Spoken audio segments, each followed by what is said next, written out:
Fala pessoal, passando aqui para compartilhar umas sinapses que eu achei que de repente poderia interessar em alguns de vocês, e também no final vou compartilhar um poema, então vai ser uma mistura aí sinapses e poesia, quem gosta de um ou de outro, dos dois, segue aqui comigo. Então primeiro começando pelas sinapses, né, eu acabei de ler agorinha mesmo, assim, da noite, o livro A Águia e a Galinha, do Leonardo Boff, publicado pela editora Vozes. E esse livro, é daqueles livros que faz a gente ficar pensando depois que a gente para de ler ele, entende? Eu terminava de ler ele, ali algumas páginas, ele ficava ecoando um pouquinho na minha cabeça, no outro dia. Agora que eu terminei ele, ele continua ecoando de diferentes maneiras. Então eu gosto desses livros, assim, desses livros que a leitura não termina com o final da leitura, ela fica ecoando. E esse livro faz muito isso, né? Sem dar spoiler, assim, mas ele traz uma metáfora, assim, meio fábula, de uma águia que achava que era uma galinha. E daí tem todo o processo dela, a caminhada dela, até ela se descobrir águia, assim. E isso faz um paralelo com várias questões da existência humana. E eu achei que é muito interessante a forma com que ele traz isso. Também vai ao encontro de algumas coisas que eu penso e acredito, assim. Eu realmente acredito que cada pessoa tem em si ali um potencial. A galinha que se transformou em águia, na verdade era uma águia, né? Que achava que era galinha. Mas todo ser humano tem isso, né? Algo ali dentro, em potencial, algo bonito. Eu realmente acredito nisso. Isso me ajuda muito, inclusive, como professor, né? Quando eu olho lá os alunos, eu acredito que ali dentro de cada um deles tem um potencial muito interessante, assim, muitos deles ainda não descobertos, e até como professor eu penso, como é que eu posso de alguma maneira fazer com que ele descubra esse potencial que ele tem nele. E agora como psicólogo também acredito que isso vai me ajudar bastante, né, a ver isso nas pessoas. Então esse livro, ele foi muito interessante nesse sentido, assim, ele casou com coisas que eu já acreditava, já pensava, e também aprofundou outras questões existenciais. Vale muito a pena essas sinapses aqui, pessoal. E daí, ao ler o livro, né, durante todo o livro, na verdade, e quando terminei mais ainda, eu me lembrava com muita frequência de um poema que eu escrevi numa época da vida. Eu escrevi um poema ali no meio da pandemia, mais ou menos, que era uma época que tava um pouquinho, assim, pesado para todo mundo, para mim não era diferente. Eu tava numa badzinha, assim, não tava muito bem, questão de saúde mental não tava muito legal também, e era um momento um pouco difícil, assim, tá? E daí eu lembro que eu fui numa experiência com ayahuasca, e depois que eu voltei para casa da experiência com ayahuasca, ainda sobre esse sentimento, assim, um pouco ruim, e daí naquela noite eu fui dormir, né, eu morava perto da praia, e eu acordei cedo, e eu não faço isso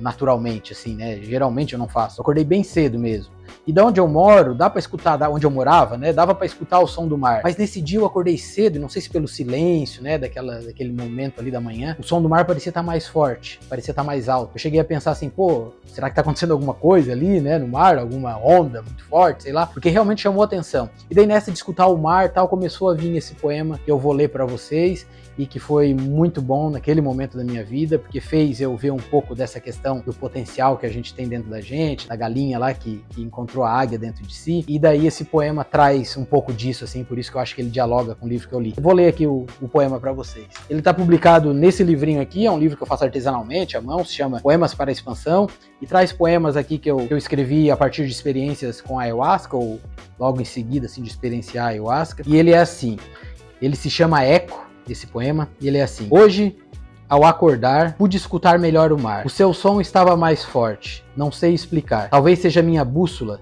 encontrando meu norte. Talvez sejam as ondas da cura, que já começam a chegar. Hoje, ao acordar, senti o silêncio se aproximar, sussurrar no ouvido minha sorte, falando sobre o mudar.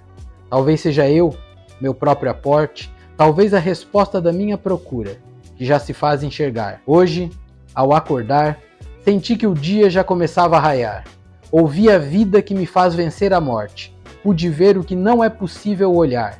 Talvez seja nada, parte de um ínfimo recorte. Talvez seja tudo, uma loucura, algo impossível de expressar. Hoje, ao me escutar, senti que comecei a acordar. Acho que o sono chegou ao fim, quando o mar se fez ecoar no oceano que há em mim. Então esse poema eu acho que dialogou muito ali com o livro, né? Esse negócio de o mar se fez ecoar no oceano que há em mim. Quando eu vi lá a saga da águia, que achava que era galinha e se transformando em águia, eu vi um pouco desse poema, do que eu senti nesse momento, né? E que esse poema me veio, assim, foi muito importante ele ter vindo. Depois que ele saiu, é sempre um processo, assim, a escrita de um poema, um processo meio confuso até. Depois que ele saiu, né, que eu terminei ele, assim, eu tava me sentindo muito melhor, assim, muito melhor como há dias não me sentia, né? Eu sempre lembro daquela frase do Nietzsche, né, que a arte serve para nos livrar da realidade. Naquele momento a realidade estava pesada mesmo, e a arte, através dessa poesia, me ajudou bastante. Eram essas as sinapses, vale a pena ler A Águia e a Galinha, do Leonardo Boff, e vale a pena, né, a gente também se encontrar aí dentro desse contexto existencial de que há algo bem interessante dentro da gente para ser explorado, para se transformar em poesia, enfim, para se transformar em qualquer coisa. Era isso, pessoal. Valeu, obrigado, até as próximas sinapses, até os próximos versos aí.